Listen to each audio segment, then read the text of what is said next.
Hello and welcome back to the Gold Advantage. We're here with BNB, who couldn't make it to the previous one because he's out partying all weekend for his birthday. So we're just going to do a quick episode here, just kind of giving you his betting insights, recaps of semifinals and predictions for finals. What do you think of semis? Well, first off, I'm coming back. You know, there's a lot of hate speech in some of the comments on our YouTube, which I appreciate. Like, keep bringing the heat. Tell me when I'm wrong. It wasn't the first and it won't be the last. Yeah. So I am here to suggest that maybe, just maybe, T1's a good team. Perhaps.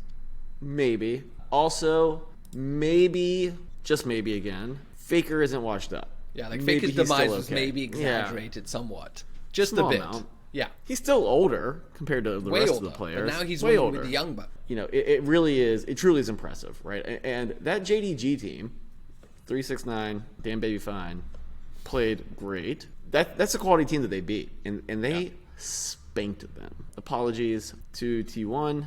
You're clearly going to win Worlds, and I'm here to tell you about just how much they'll win Worlds by. But what I assume you and Scoot spent the bulk of your time on, because there's probably, you know, other than Scoot just telling everyone that it was going to be 3-1 T1, was DRX dismantling of Gen.G and how impressed I am with, you know, Pyosik. And, you know, we were talking a little bit before we got started, and I know this is going to echo a little bit what Scoot said previous video, which is Pyosik's the MVP right now, to me, of that DRX team. And it's unbelievably impressive. Obviously, this meta is clicking for them. It leans into Zeka, who, my God, fantastic, right? Just having an incredible tournament in mid lane. But even Kingen, right? Like, I don't think Kingen is the star. I would say if you had to list all of them, he's probably the lowest on the totem of their talent. I don't know. He's been pretty. Again, he's a carry top laner. Like when he's given the opportunity. So I think he is. I'd actually say Pyosik is. I think you and Scoot have been really impressed by him, but he actually has a substitute that they were swapping in and out. But that's the point. You're trying to say like he's stepped up so much, whereas the others are expected to. It's the way he's dictating the game, and the way he's able to outperform the other jungle, the way he's able to give support to Zeka, the way he's able to give support, enabling his carries to succeed. Exactly, and he's kind of always there. Like when shit's going down, he's always there, and he's kind of always having to assist in a powerful way or having the kill. And so to me, you keep like if you just like turned off the video and just listen to audio, his name keeps coming up. And so I've been really impressed with him. Gen.G, you know, disappointing, but it leaves us with probably the most interesting final that we could have imagined.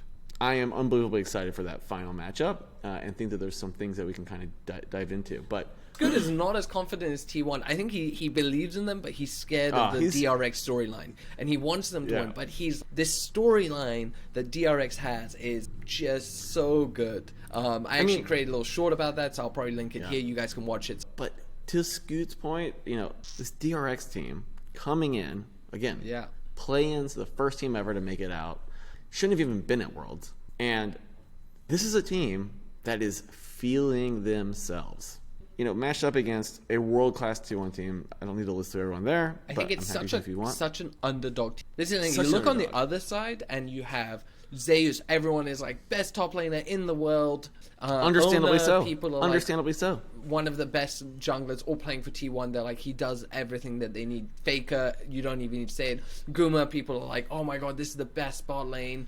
Carrier is the best support player ever to have played. You know, the bot lane together. Look at their stat lines. It's a monolithic team. And then on the other side, you have Beryl, who got kicked last year because they felt that he was the reason they didn't win. You know, you have Zeka, unknown. Deft, who's never made it past quarterfinal. You have King and Pyosik, who has a sub, and they were swapping in and out. And it's just like such a team of scrappy underdogs. Their macro is not as clean as T1. These underdogs can't do it. And that's where the movie happens. They can't because do it. They do it. I think that segues into the bets. Like, what are your bets? Give us that. So with that in mind, there's no way they're going to do it. No. I came here today prepared, wrote in our comments on your video that T1 undeniably world-class champions. I'm here to tell you, DRX is going to win this. That storyline is too fucking awesome. This is a team, and I was on this like fucking weeks ago, and you remember I was on it, which is DRX continues to be habitually underestimated and underrated. They were massive underdogs against Gen.G. When they were up against like EDG, they were massively underdogs. This is a team, understand pressure, come through in clutch moments, but I'm here for it. At 3.95, give me the fucking money line. I absolutely love it. At plus 1.5, you get still 2.33.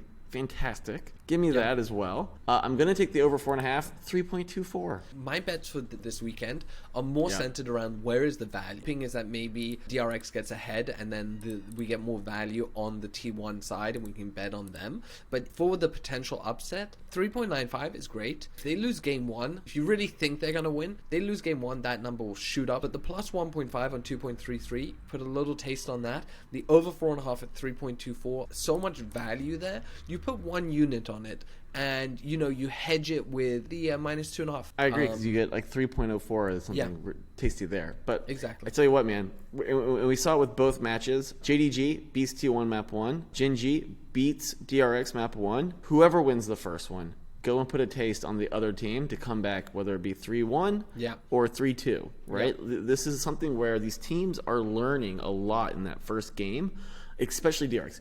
Don't bet DRX. I mean, I would bet DRX right now, but put a unit on them and then save some for, when the after.